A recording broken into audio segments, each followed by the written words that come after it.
Vamos lá, galera, voltamos, ou seja, agora aquele nosso próximo passo, energia nuclear. Bom, Fábio, energia nuclear, pergunta para vocês, energia nuclear é uma energia limpa ou poluente? Bem, certamente você vai dizer, Fábio, energia nuclear é poluente. Na verdade, sim, a energia nuclear, ela é limpa, limpa. Ou seja, quando eu falo que é uma energia limpa, é aquela energia que não polui o meio ambiente. O problema da energia nuclear é o seguinte, é o seu resíduo. Por exemplo, quer ver uma coisa?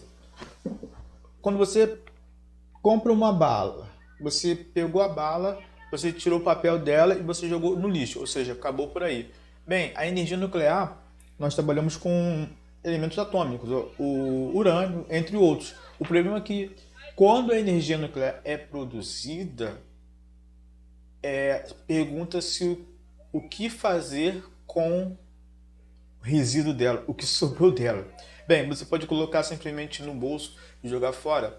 Geralmente não. O problema é que toda usina nuclear ela tem um depósito e esse depósitozinho ele é exatamente ele passa por ali é guardado todo o resíduo, ou seja, tudo aquilo que sobrou, todo o lixo nuclear. Então, o grande problema é que esse depósito tem um tamanho e a geração de lixo é imensa. É que nem você. Se você calcular, você sabe quanto lixo você faz por dia, quanto lixo você produz por dia? Claro que não. Então, o problema é o seguinte: o que fazer com esse lixo todo? Então, esse lixo atômico, esse lixo poluente, o que fazer com ele? Então, os problemas da usina nuclear é essa. Ou seja, mas em si, pelos ambientalistas, nós sabemos que é uma produção de energia limpa. No caso dessa produção, hoje a energia nuclear é a quarta maior do mundo em consumo. Daqui a pouco a tendência é o seguinte, é ter números absurdos sobre a produção de energia nuclear, ou seja, é uma alternativa. Por exemplo, como eu falei para vocês anteriormente, o petróleo é uma fonte de energia. A hidrelétrica é uma fonte de energia, mas se esses recursos zerarem, nós devemos aí adotar novos recursos, por exemplo, a energia eólica, a energia solar, de biomassa, entre outros. E isso vem aparecendo aqui, a energia nuclear. Alguns países do mundo, por exemplo, Rússia, Estados Unidos, Japão, praticamente eles têm o que? Usinas nucleares. Na verdade, nós temos um seguinte codinome para esse usina nuclear, nós chamamos de reator. Se olhar bem, acho que temos aí, eu não vou dizer para vocês com números exatos, mas se eu não me engano, tem cerca de 85 reatores nucleares na Rússia e 58 nos Estados Unidos. Então, é uma produção muito complicada e arriscada. Bem, vejamos aqui. Qual a aplicação da energia nuclear? A energia nuclear é utilizada para a produção de eletricidade, ou seja, eletricidade, cidade, tudo aquilo que nós nos movemos hoje, porque eu vou falar uma coisa para vocês. O aluno é interessante, é um bicho maneiro. Ele fala assim, professor, aí o professor faz aquela pergunta maravilhosa. O que é importante para você, a água ou a energia? Pô, certamente ele fala assim na frente do professor. Claro, professor, que é a água, né? Mas, por exemplo, você já parou para pensar uma coisa? Quando falta água na sua casa, você fica aí 1 hora, 2 horas, 3 horas, 4 horas, 5 horas, sem sentir muito a falta dessa água. Você vai, sei lá, dependendo do camarada, ele nem toma banho pela falta d'água. Mas já percebeu quando falta energia elétrica? O que acontece com a pessoa? A pessoa entra em desespero porque ele não pode ligar a televisão, não pode pegar o celular porque caiu o sinal do Wi-Fi. Cara, ele fica desesperado. Ou seja, a energia é uma fonte principal. Ou seja, a energia nuclear é utilizada para a produção de eletricidade. Assim, a energia nuclear pode ser usada para fins domésticos, comerciais e etc. É uma opção bastante eficaz e a mais usada no mundo atualmente. Então, tem alguns protocolos para você não pode pegar justamente pegar o urânio e enriquecer ele na sua casa. Tem protocolos assim tem casos de países brigando com o outro, caso dos Estados Unidos com o Irã, porque o Irã ele está fazendo o quê? Enriquecimento de urânio, e esse enriquecimento do urânio é muito perigoso, porque quando um país começa a fazer enriquecimento de urânio, é sinal que ele pode ter uma bomba atômica, não ter um reator, mas ter uma bomba atômica. Então causa um grande problema para esse país. Vejamos, usinas nucleares no Brasil. O programa nuclear no Brasil começou em 67, 77, 72 por aí, as usinas nucleares no Brasil. Hoje, atualmente, o Brasil tem 2,5 usinas. Por que eu falo das usinas e meia? O Brasil tem Angra 1, Angra 2 e Angra 3, que está pela metade. Não ficou pronta ainda. O problema da usina nuclear no Brasil é o seguinte, é a falta de investimento. Para ter uma ideia, a usina Angra 1 funciona exatamente 3 meses por ano. Então isso é muito ruim, porque falta manutenção, falta toda aquela estratégia. Então o que vai acontecer? Parte dessa produção pode cair em desvaneio, ou seja, pode ter problemas. Ou seja, imagine só se o Brasil tiver um colapso elétrico, as usinas nucleares as usinas hidrelétricas parar de funcionar, as termoelétricas parar de funcionar, o que vai acontecer? Exatamente. Somos obrigados a buscar um novo tipo de energia. Então, hoje, na escala de a próxima usina a ser usada seria usina nuclear. Então, o que está acontecendo hoje?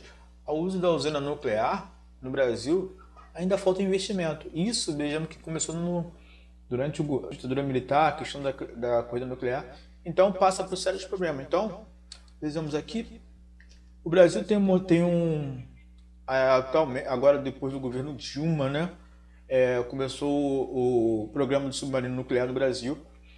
É um projeto longo, né? É um projeto junto com a Marinha do Brasil, a construção do primeiro submarino nuclear brasileiro, ou seja, o Brasil ele ousou, foi bastante ousado, porque alguns países do mundo eles compraram submarinos prontos, o Brasil não, ele resolveu trazer para ele a tecnologia com o apoio de alguns países, por exemplo da França, a construção de um novo submarino.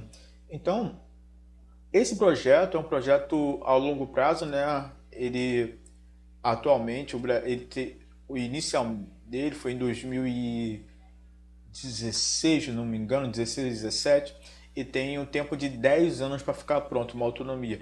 Mas é um projeto que está bem adiantado. Foi um projeto com recurso do governo federal. Então a ideia é ter um submarino, aliás, toda a frota de submarinos da Marinha do Brasil serão trocados por submarino nuclear. Aí você pergunta assim, Fábio, por que ao trocar um submarino a diesel para um submarino nuclear? Na verdade, isso é a questão da velocidade do submarino, a questão da autonomia, do tempo de vida dele. Então, assim, é uma questão mundial. É tipo, os outros países do mundo estão evoluindo, estão crescendo na questão do desenvolvimento da indústria bélica. Então, a gente não poderíamos ficar para trás nesse ponto. Então, o Brasil ele dá esse primeiro passo na questão do desenvolvimento desses APTs aqui. Aqui nós temos o Programa Nuclear do Brasil, começou em 1967. Então, assim, até hoje, o problema é que falta investimento não na questão dos submarinos, mas sim na questão do quê?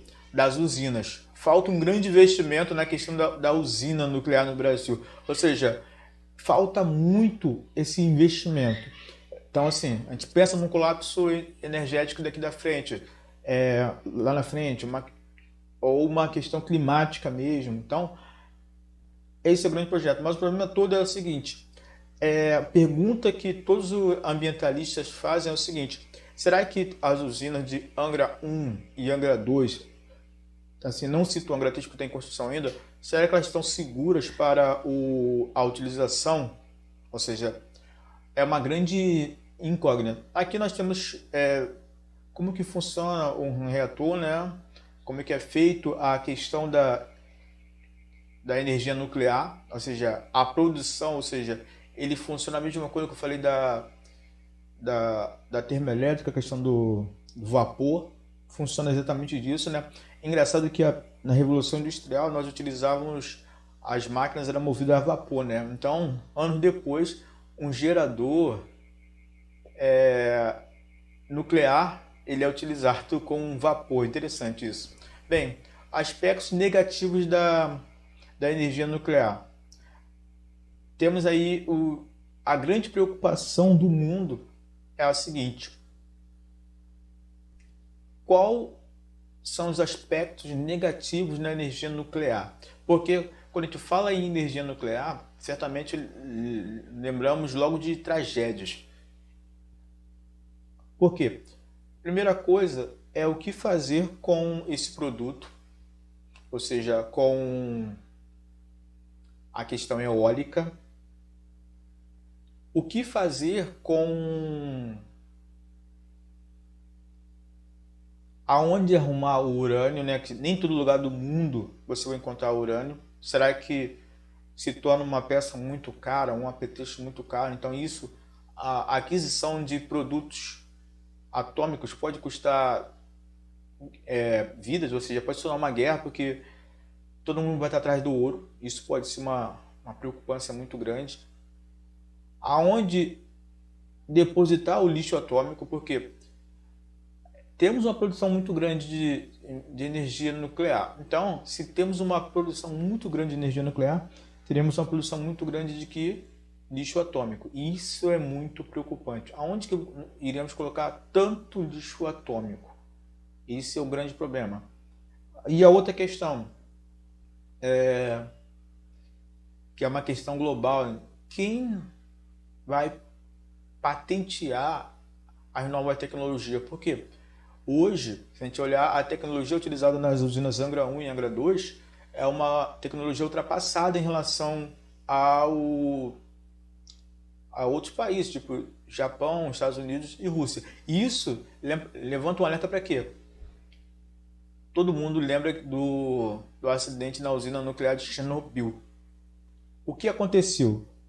Foi uma usina nuclear que praticamente funcionou ao máximo dela, ou seja, a produção ao máximo dela, e ela veio a explodir. Hoje, para você ter uma ideia, um efeito da radiação muito grande é que a cidade de Chernobyl praticamente está isolada ao mundo. Então você não pode ter, você não tem como. Então assim, o nível de radiação é muito grande.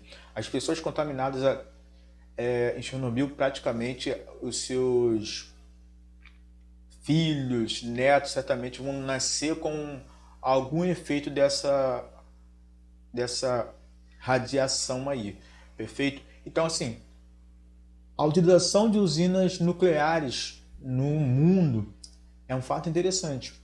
Então, vejamos agora um pequeno resumozinho do o que temos de usinas nucleares no mundo, perfeito? Um grande abraço do professor Fábio. Fica aí, curte o próximo vídeo aí, valeu?